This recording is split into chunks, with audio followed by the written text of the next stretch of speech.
özümüzə vaxtımız qalmır. Vaxt azdır, əzizlərim, vaxtımız azdır. Özümüzə vaxt ayıraq.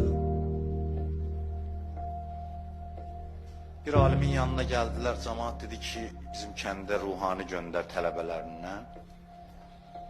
Bir tələbələrindən birini ayırdı o cəmaatla göndərəndə, dedi ki, cəmaatın içində dedi ki, get, cəmaatla ol, xidmət elə, amma cəmaatın içində itib batma, günün heç olmasa bir saatını özünə ayır, özünlə məşğul ol ki, gör, ne inirsən, sən özü bir araşdır, özünə vaxt ayır, mənəvi mənada.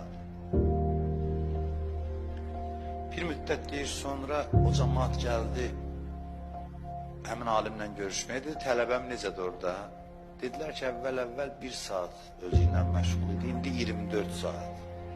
İndi bizi ilə danışa-danışa da özü ilə məşğuldur. Hiss edirik ki, hər an özü ilə məşğuldur, onu hiss edirik. Hər işinə nəzarət edir, öz-özünə nəzarət edir.